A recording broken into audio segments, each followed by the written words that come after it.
Timnas Indonesia bertanding melawan Cina dalam lanjutan matchday keempat Grup C kualifikasi Piala Dunia 2026 zona Asia.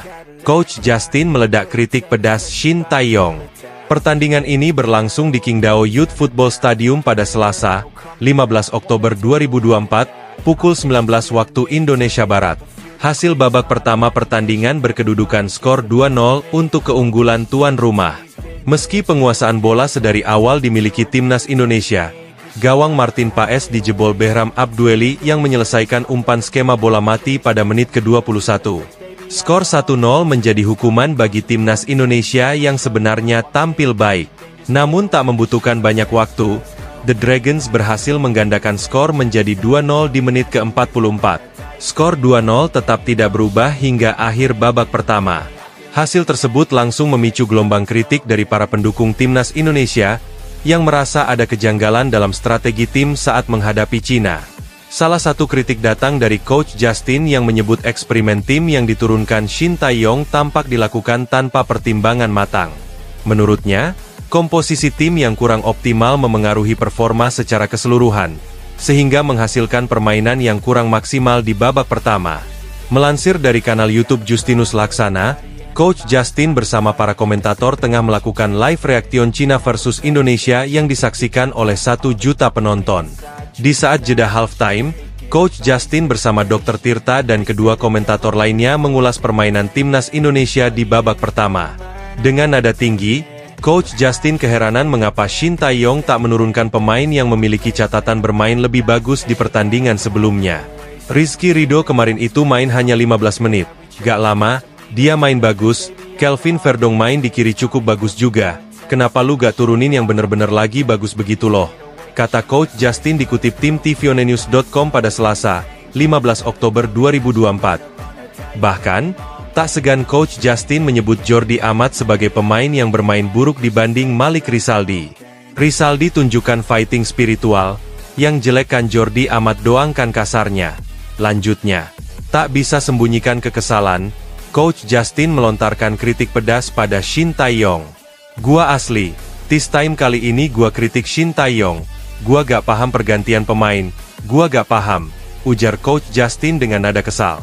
Ini eksperimen aneh sih sebenarnya, kata Dr. Tirta menanggapi Coach Justin. Dengan tegas, Coach Justin menyampaikan bahwa eksperimen seperti yang dilakukan tidak seharusnya terjadi. Gak boleh lu bereksperimen kayak gini. Lu turunin tim yang dulunya main bagus. Buat apa lu kalau next match-nya dicadangin? Tutur Coach Justin lagi. Dua komentator lainnya yakni Hanif Tamrin dan Panji Suryo juga menilai sebagian pemain Timnas Indonesia yang bertanding lawan Cina ini tak bermain maksimal. Gua gak ngeliat setengah dari pemain kita tuh showed up hari ini. Kayak seolah-olah bajunya kegedean, tekanannya kegedean, ungkap Hanif Tamrin. Coach Justin juga sempat memberi saran agar STY segera menarik keluar setidaknya 3 pemain di babak selanjutnya. Benar saja, ternyata di awal babak kedua STY mengganti Witan Sulaiman, Shine Patinama, Mes Hilgers dengan Marcelino Ferdinand, Tom Haye dan Rizky Ridho. Sempat tertinggal 2 gol.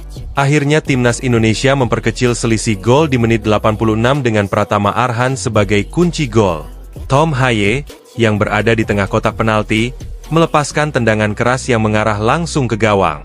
Tendangan tersebut menghasilkan gol pertama bagi Timnas Indonesia pada menit ke-85. Meski Timnas Indonesia harus menelan pil pahit dengan skor 2-1 menurut para komentator ini, Timnas Indonesia masih punya kesempatan mengejar target finish di posisi 4 atau 3 klasemen.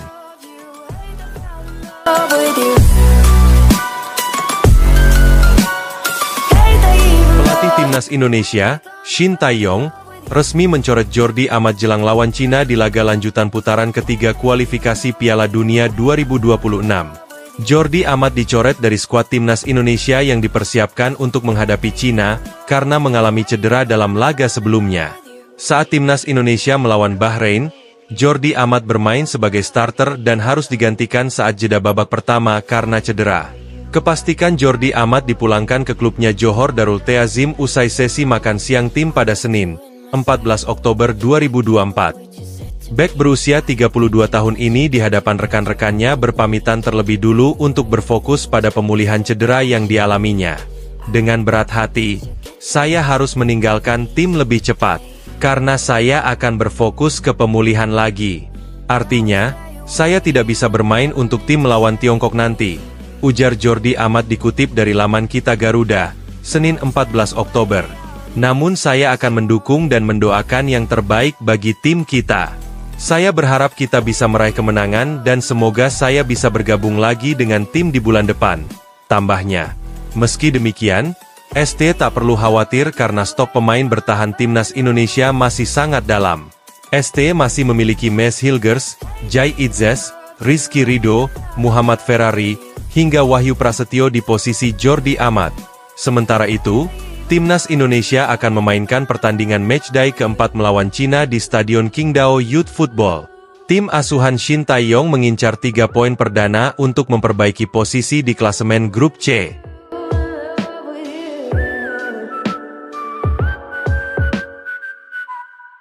Timnas Indonesia diprediksi akan melejit 2 anak tangga di ranking dunia FIFA meski belum bertanding lagi. Beberapa waktu lalu, skuad Garuda mendapat pengalaman yang kurang mengenakan saat melakoni laga ketiga grup C kualifikasi Piala Dunia 2026 zona Asia. Pada laga ketiga tersebut, anak asuh Shin Tae-yong bertanding melawan timnas Bahrain, Kamis, 10 Oktober 2024. Duel yang berlangsung di Bahrain National Stadium, Riffa, itu berakhir imbang dengan skor 2-2 untuk kedua tim. Gol milik The Pearl Divers diborong oleh Mohamed Marhon pada menit ke-15 dan 99. Sedangkan 2 angka milik tim Merah Putih dilesakan oleh Ragnar Orat Mangoen pada menit ke-45 dan Rafael Struijk, 74. Usai laga, semua mata dunia tertuju pada laga kontroversial tersebut. Indonesia mendapat banyak dukungan dari media-media, pundit, serta penggemar sepak bola di seluruh dunia. Hal itu dikarenakan pertandingan tersebut harusnya menjadi milik timnas Indonesia. Kubu Bahrain dituding merampok kemenangan milik Indonesia yang sudah ada di depan mata. Tudingan itu muncul setelah keputusan wasit yang terlalu lama meniup peluit panjang tanda berakhirnya pertandingan. Pada laga itu, asisten wasit memberikan tambahan waktu sebanyak 6 menit ketika laga memasuki menit ke-90. Akan tetapi, 6 menit sudah berlalu dan wasit asal Oman, yakni Ahmed Abu Bakar Al-Kaf tetap melanjutkan laga hingga menit ke-90-10. Hingga pada akhirnya anak asuh Dragan Talajik mampu menyamakan kedudukan pada menit ke-99. Gol yang dicetak Marhon itu juga memiliki indikasi offside. Namun wasit Ahmed sama sekali tidak melakukan pengecekan VAR. Walhasil, Indonesia harus berpuas diri dengan hasil seri 2-2 tersebut. Hasil itu membuat Indonesia menduduki peringkat kelima klasemen sementara grup C dengan 3 poin. Sedangkan Bahrain berada di peringkat keempat dengan 4 poin. Tak hanya di klasemen grup C, hasil ini juga berpengaruh bagi tim Garuda pada ranking dunia FIFA. Berkat hasil seri itu, anak asuh Shin Tae-yong mendapat tambahan pukul 439 angka dan memiliki total poin 112856 yang membuat mereka masih bercokol di posisi 129 dunia. Namun, berkah menghampiri Rizky Ridho dan kawan-kawan usai insiden perampokan kemenangan di Bahrain beberapa waktu lalu. Melansir dari laman Football Ranking, kini tim Merah Putih naik 2 peringkat dan menduduki posisi ke-127 FIFA. Hal itu dikarenakan timnas Niger dan timnas Republik Afrika tengah mengalami kekalahan pada laga masing-masing. Niger ditaklukkan oleh timnas Angola pada laga grup F kualifikasi Piala Afrika 2025 dengan skor 0-2, Sabtu, 12 Oktober 2024. Kekalahan itu membuat timnas Niger kehilangan pukul 93 poin dan turun ke posisi 129 dunia FIFA.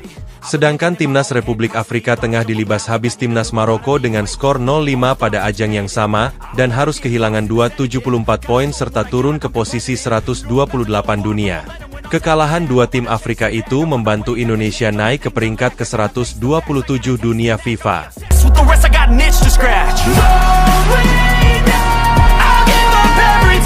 Timnas Indonesia akan bertanding melawan Cina pada lanjutan putaran ketiga kualifikasi Piala Dunia 2026 zona Asia. Laga tersebut akan berlangsung di Stadion Qingdao Youth Football pada Selasa 15 Oktober 2025. Indonesia datang dengan kepercayaan tinggi setelah menahan imbang Arab Saudi, Australia, dan Bahrain. Di sisi lain, tim tuan rumah kalah saat berhadapan dengan Jepang, Arab Saudi, dan Australia. Tentunya, hasil ini membawa kepercayaan tinggi bagi skuad Garuda. Media asal Inggris, Sportsmall menjelaskan, kondisi ini membuat Indonesia berada di atas angin. Apalagi, pasukan Shin Tae-yong hampir saja meraih kemenangan di markas Bahrain. Tentunya, ini membuat mental pemain dalam kondisi positif dan mereka akan berjuang demi mendapatkan 3 poin saat berhadapan dengan Cina. Mereka telah menikmati awal yang baik di babak kualifikasi ketiga, tetap tak terkalahkan dalam 3 pertandingan pertama mereka setelah mencatatkan 3 hasil imbang beruntun dengan Arab Saudi, Australia, dan Bahrain, tulis laporan Sportsmall. Pada babak kualifikasi, permainan Indonesia banyak mendapatkan sorotan positif. Datang sebagai tim kuda hitam, mereka justru bermain solid dan bersaing ketat menjadi 2 tim terbaik. Kemenangan saat melawan Cina akan membuat klasemen semakin memanas demi bisa bermain di Piala Dunia 2026. Shin akan berharap timnya dapat melanjutkan awal tak terkalahkan mereka di grup, melawan tim yang belum mencatatkan 1 poin pun pada hari Selasa. Dengan tujuan untuk naik ke posisi 2 besar untuk mengejar tempat di Piala Dunia 2026, ujarnya.